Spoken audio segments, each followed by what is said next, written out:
ทุกคนเลยก็มาว่าเกี่ยวกับเรื่องของบ่อเตียงทองเนาะตอนนี้ก็คือทางบ่อเตียงทองได้ออกมาประกาศแล้วว่าตอนนี้ต่อไปนี้อาจจะบ่เห็นบ่อเตียงทองไปช่วยเหลือคนแบบเต็มเม็ดเต็มหน่วยเนาะคือที่ผ่านมาตอนนี้เนาะก็คือทางบ่อเตียงทองได้ประกาศว่าก็คือทางซ่องของเราทางสองซ่องได้ปิดการสร้างรายได้จากยูทูบเบอร์เนาะก็คือโฆษณาบ่เข้าแล้วเนาะก็คือทางAI ตรวจพบเกี่ยวกับการบ่อเตียงทองเนาะไปถ่ายเกี่ยวกับเด็กน้อยการใช้ให้งานเด็กน้อยประเภทนี้แหละเนาะก็คือแต่ว่าความจริงมันก็บ่แม่นเพราะว่าเด็กน้อยมาขายเครื่องเคียมทางนะบ่อเตียงทองลงไปซื้อซวยว่าซั่นเนาะมันก็เลยทาง AI ก็เลยตรวจสอบเกี่ยวกับเรื่องเด็กน้อยมันบ่อยากให้ถ่ายปานใดเนาะเพราะการใช้ให้งานเด็กน้อยนี่มันอาจจะผิดข้อYouTube เนาะคือทางบ่อเตียงทองก็ได้ออกมาอธิบายเกี่ยวกับเรื่องนี้เลยแล้วก็ว่าเรื่องการที่จะไปช่วยเหลือคนเนาะตามแคมทางซื้อนั่นซื้อนี่ช่วยเหลือสังคมนะอาจจะน้อยลงอาจจะบ่เห็นหลายขึ้นที่ผ่านมาเนาะเพราะว่าทางช่อง YouTube ทางช่องนะถูกปิดสร้างรายได้เนาะก็คือมันบ่ได้เงินเนาะบ่ว่าผู้ใดเลยเนาะก็คือมันบ่มีกำลังใจกันที่จะไปถ่ายหันถ่ายนี้เนาะเพราะว่ารายได้มันบ่ได้เข้าอยู่ในช่อง YouTube เนาะฉะนั้นแล้วเราก็เลยเลือกที่จะช่วยน้อยลงว่าซั่นซะเนาะแล้วเรียกเฮาไปฟังคลิปจากบ่อเตียงทองก่อนแล้วจึงมาสรุปนำกันว่ามันเกิดหยังขึ้นเนาะจึงถูกปิดสร้างรายได้คำที่ว่าพี่น้องเห็นเนาะคำที่ว่าเบาเตียงทองใจถึงพึ่งได้ต่อไปยังบ่ฮู้ว่าสิใช้ได้อีกหรือบ่เนาะเพราะว่าในหน้าตอนนี้ช่อง YouTube เบาเตียงทองChannel กับโดนปิดกั้นโฆษณาทั้งสองช่องเลยพี่น้องเนาะหลายคนอาจจะคิดว่ายังบ่เข้าใจเนาะอาจจะคิดว่าช่องบ่เตียงนี่ถูกปิดบ่แม่นเด้อพี่น้องเนาะช่องบ่เตียงยังใช้งานได้ปกตินะทั้งสองช่องเลยต่างแต่ว่า YouTube บ่จ่ายเงินให้แค่นั้นเอง มันก็คือเฮาเฮ็ดงานแล้วก็บ่ได้เงินเนาะบ่ต่างหยังเลยพี่น้องเพราะฉะนั้นก็เลยว่าปิดไปซะจบเพิ่นให้เหตุผลว่าทั้งช่องบ่เตียงนี่ถ่ายเด็กน้อยหลายและก็เหมือนว่าถ่ายเด็กน้อยที่ว่าหาบของขายในถนนหนทางหั่นทาง YouTube ตีแค่ว่าเฮาแบบเหมือนว่าใส่รายงานเด็กนู่นนี่นั่นนะพี่น้องแต่ว่าคือเพิ่นใช้ AI ตรวจสอบเพิ่นบ่ฮู้นำเฮาดอกว่าเฮาไปเจอโดยบังเอิญนกตัวอย่างเด็กน้อยขายหน่อไม้อยู่หิมทางหรือหาบขายอยู่หิมทางที่เฮาเห็นกันในคลิปเนี่ยเฮาไปเจอเพิ่นโดยบังเอิญแล้วเฮาก็ตั้งกล้องแล้วก็ถามไทยเพิ่นว่าแล้วก็ซื้อซอยเพิ่นเนาะเพิ่นก็ตีว่าเฮานี่เหมือนว่าใช้ในงานเด็กนะเหมือนว่าใช้เด็กไปขายของเพราะว่าเฮาแรกๆเฮาถ่ายเห็นเพิ่นหาบเนาะเห็นเพิ่นหาบหน่อไม้แล้วก็เฮาจ่ายเงินให้แล้วก็เหมือนเฮาซื้อนั่นแหละเฮาซื้อน้ำเพิ่นมาแต่ว่าเพิ่นอาจจะตีเข้ามาเอาออกไปอีกหลายๆอย่างเนาะแต่ก็โดนปิดกั้น3เดือนพี่น้องเนาะก็เฮ็ดหยังบ่ได้ละรอฮอด3เดือนเพิ่นจึงว่ากันแล้วบัดนี้ก็เฮาไปถ่ายคลิปมันก็หลายเนาะคนเจ็บคนป่วยนู่นนี่นั่นมันก็ผสมหลายอย่างแหละทั้งคนผ่าตัดทั้งคนอีหยังขากุดขาขาดมีเบิดมันก็ผสมกันนั่นแหละเพิ่นก็ว่ามันบ่เหมาะสมปานใดในช่องเฮาก็บ่เอาเงินลงให้ บ่จักความสิว่าก็เลยแล้วแต่เว้นแต่กรรมซะก็จังว่ากันเฮาก็ได้ตั้งช่องใหม่บ่เตียงทองChannel V2 กับเตียงทองบรรณา V2 ฝากติดตามนี่เด้อพี่น้องเพื่อเป็นกำลังใจให้บ่เตียงนี่เนาะทั้งสองช่องทั้งนั่นแหละเข้าไปติดตามนี่เดี๋ยวบ่เตียงสิแปะลิงก์ไว้ให้เนาะทั้งลุ่มนี่กดเข้าไปติดตามนี่พี่น้องแล้วต่อไปก็อาจจะบ่ได้เห็นบรรยากาศที่ว่าเฮาไปซอยคนแบบเมาซื้อเครื่องซื้อของแบบซอยแบบหนักๆนะเพราะว่าเฮาก็บ่มีเงินละแต่ก่อนเฮาก็ได้เงินจาก YouTube ทั้ง2ช่องนั่นแหละบ่เตียงได้มาแล้วก็ซื้อใช้จ่ายไปซอยคนเบิดขนาดเฮาสิเปลี่ยนรถใหม่ว่าสิเปลี่ยนรถใหม่นี่4ปีเลย 3-4 ปีแล้วตั้งใจว่าสิเปลี่ยนรถคันใหม่ยังบ่พอเงินยังบ่พอจักเทื่ออยู่พอเฮาได้มาแต่ใช้จ่ายเบิดได้มาแต่ซื้อเบิดนะบ่เตียงเป็นคนขี้ที่บ่เป็นเนาะก็เลยได้มาเท่าไหร่ก็มีหยังก็ซื้อเมาเบิดนะตัวเอง บ่เรือก็ยามันแล้วบัดนี้ต่อไปแล้วก็YouTube ปิดบ่เอาโฆษณาลงให้3เดือนก็บ่มีเงินละพี่น้องอาจจะถ่ายทำให้พี่ให้น้องเบิ่งก็ได้อยู่ไปซอยคนก็ได้เล็กน้อยๆแหละก็บ่เต็มเม็ดเต็มหน่วยคือแต่ก่อนแหละที่พี่น้องเห็นเฮาไปซอยจักถวายเงินนู่นนี่นั่นต่างๆนู่นนี่นั่นนั่นแหละเพราะว่าหลักๆก็เฮาใช้เงินตัวเองไปซื้อเครื่องซื้อของในหิมสอกหิมทางก็เป็นเงินเฮาเบิดนอกจากเฮาไปถ่ายคลิปได้ผู้ใหญ่เห็นแล้วก็เพิ่นจังซอยเฮือนซ่านล้านแป้นก็อีกส่วนนึงดอกอันนั้นแต่หลักๆก็ต้องเงินเฮาเองจาก YouTube นั่นแหละก็บ่เป็นหยังพี่น้องเอ้ยสู่ใหม่เริ่มต้นใหม่เนาะไปเบิด2ช่องเด้อช่องใหญ่ๆช่องเตียงทอง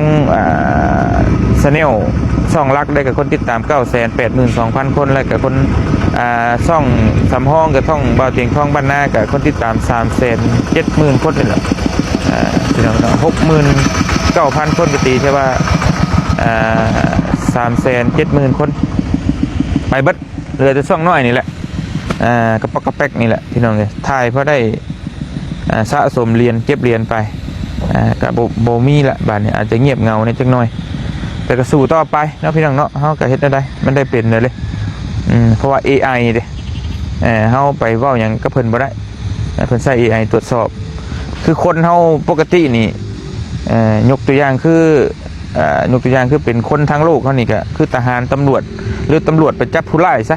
เฮายังชี้แจงได้ว่านี่ข่อยบ่ได้ลักข่อยบ่ได้ผิดนี่เฮาเอาเว้าให้เพิ่นฟังอธิบายมีหลักฐานน่ะเพิ่นก็เข้าใจก็โอเค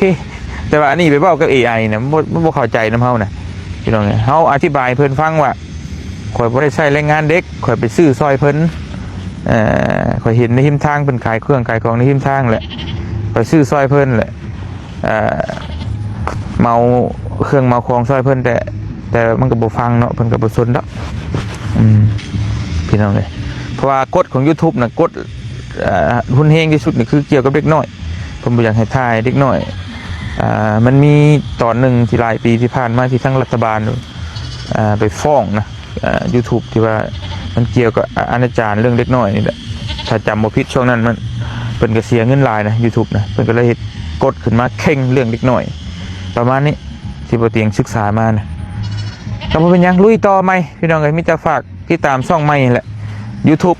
ใหม่บ่าวเตียงทอง Channel กับบ่าวเตียงทองบ้านนา V2 ลองจาก2ช่องนั้นเนาะแต่ก็ยังบ่ได้เงินได้คำอีหยังดอกเพราะว่าเฮาหากผ่านกฎใหม่ๆพี่น้องเอ้ยว่ามันต้องถ่ายไปหลายเดือนพุ่นแหละก็บ่เป็นหยังสู้ต่อไปเนาะจังไดก็ขอบคุณขอบใจพ่อแม่พี่น้องเบิดสุขทุกคนที่ติดตามแล้วก็ฮักแพงคือเก่าจังไดก็เป็นกำลังใจให้บ่าวเตียงในเด้อพี่น้องเอ้ยเนาะสู้ๆต่อไปอยู่ได้เพราะกำลังใจถ้าบ่มีกำลังใจก็คือสิเมื่อยสิท้อแล้วแหละพี่น้องเอ้ยนี่ก็ได้กำลังใจจากหลายๆคนสู้ๆเด้อบ่าวเตียงเด้อว่าซั่น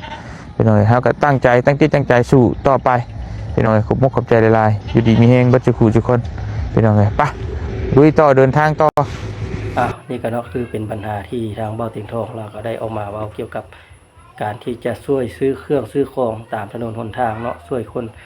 เป็นเด็กน้อยเนาะหรือว่าผู้ใหญ่ก็ตามเนาะเพราะว่ารายได้จาก YouTube ของเบ้าเตียงทองนะก็คือมันปิดสร้างรายได้เนาะแล้วก็บ่มีเงินที่จะไปซื้อช่วยนะมีอยู่กับบ่หลายก็ช่วยไปเล็กๆน้อยๆเนาะก็คือมันบ่คือที่ผ่านมาเนาะตามที่เบ้าเตียงทองเว้ามาแล้วก็แม่นความเราเนาะเพราะว่าเราเป็นคนใจดีเป็นคนบ่แม่นว่ามักขี้ที่ทำให้อย่างเนาะเราคนมักช่วยคนเห็นคนละอีตนคนสงสารคนเนาะก็คือทางเบ้าเตียงทองกับส่วนของเพิ่นหั่นน่ะเนาะก็คือหยุดการสร้างรายได้อยู่ประมาณ3เดือนเนาะเพราะว่ายื่นอุทธรณ์ไปก็บ่ผ่านเพราะว่าเวลายื่นอุทธรณ์ไปทาง AI มันตรวจสอบมันอาจจะบ่แม่นคนแท้เนาะมันอาจจะบ่รู้ว่าการช่วยเหลือคนหรือว่าการใช้ให้งานเด็กมันจะแตกต่างกันเนาะอันนี้การซื้อการขายนะเฮาเห็นตามถนนหนทางเห็นเด็กน้อยเอานั้นเอานี้มาขายเนาะเอาคิดว่ามันสิบ่ผิดหั่นน่ะเนาะที่จริงแล้วเฮาไปถ่ายเห็นเด็กน้อยห้ามนั้นห้ามนี้มาขายมันผิดกฎของ YouTube เนาะก็คือมันว่าอาจจะว่าเฮานี่ใช้ให้งานเด็กอายุที่ยังบ่ทันถึง18ปีขึ้นไปเนาะมันอาจจะผิดกฎข้อของ YouTube เนาะเพราะว่าทุกมื้อนี้ YouTube มันมีกฎข้อของ YouTube มันหลายอย่างที่เฮาบ่สามารถเฮ็ดหยังได้เนาะถ้าทุกคนเข้าไปศึกษาเกี่ยวกับเรื่องกฎของ YouTube เนี่ยมีหลายอย่างที่ข้อห้ามเนาะหลักๆก็คือเด็กน้อยบ่เป็นความรุนแรงการใช้อีหยังก็ก การใช้ความรุนแรงเกี่ยวกับเด็กการใช้งานเด็กเกิดการต่อสู้เนาะเกี่ยวกับการนองเลือดอหย่างต่างๆเนาะมันอาจจะบ่ให้ใช้เนาะในกฎของ YouTube เนาะว่าเรื่องความรุนแรงว่าซั่นซะเนาะมันมีข้อหลายข้อเลยเพราะว่า YouTube นี่มันห้ามกฎของมันเพราะว่าทุกมื้อนี่มันบ่ได้ใช้คนตรวจสอบมันจะใช้ระบบ AI ตรวจสอบเลยเนาะถ้าผิดก็คือผิดเฮาบ่สามารถแก้ไขหยังได้เนาะฉะนั้นทุกคนเฮ็ดหยังก็ต้องระวังเนาะถ้าบ่อยากสูญเสียหรือว่าเสียเวลาไปเกี่ยวกับการเฮ็ดซอกเฮ็ดหยังนี่นะเนาะก็คือทางบ่ติงทองมาก็แล้วก็สิสร้างซอกใหม่ยังอีก2ซอกเนาะซอกหลักๆแล้วก็คือเสียไปแล้วเนาะก็ฝากทุกคนเป็นกำลังใจให้ทางบ่ติงทองเนาะฝากติดตามซอกใหม่ของเราด้วยเนาะไว้ก็เอาขึ้นมาตัวอยู่นี่ให้ทุกคนเห็นนั่นแหละเนาะก็คือเป็นกำลังใจให้เราคือเก่าแหละเพราะว่าเราเนี่ยเป็นคนที่มีน้ำใจมักช่วยเหลือคนเนาะที่ผ่านมานะเนาะแต่ว่าตอนนี้ก็คือเราออกมาประกาศให้ทุกคนรับรู้แล้วเพราะว่ารายได้จาก YouTube นะมันบ่เข้าแล้วเนาะมันบ่ได้เงินแล้วก็เลยบ่มีกำลังจิตกำลังใจจะเอาเงินทางใดเนาะมาซื้อช่วยนะพี่น้องทุกคนเนาะอาจจะรู้ดีว่าผู้ใดเฮ็ด YouTube อาจจะรู้ดีว่าการที่เฮาไปถ่ายคลิปช่วยนั้นช่วยนี้นะอาศัยคนเบิ่งเฮาแล้วก็ได้เงินจากคนที่เบิ่งเฮาเนาะจากโฆษณาเนาะได้เงินจากตัวนั้นแล้วจึงไปซื้อนั้นซื้อนี้ช่วยเขาเนาะช่วยคนที่ขายขายของเนาะฉะนั้นถ้ามันบ่มีรายได้เข้ามาแล้วมันก็บ่มีกำลังใจที่จะไปเฮ็ดนั้นเฮ็ดนี้ซื้อนั้นซื้อนี้ช่วยเนาะฉะนั้นการซื้อฉะนั้นของบ่ติงทอนี่ก็การช่วยคนมันก็นับมือนับบ่หลายเพราะว่าบ่เต็มที่ว่าซั่นซะเนาะฉะนั้นก็ขอเป็นกำลังใจให้ทางบ่ติงทอแล้วเนาะฝากติดตามช่องใหม่ของเราเลย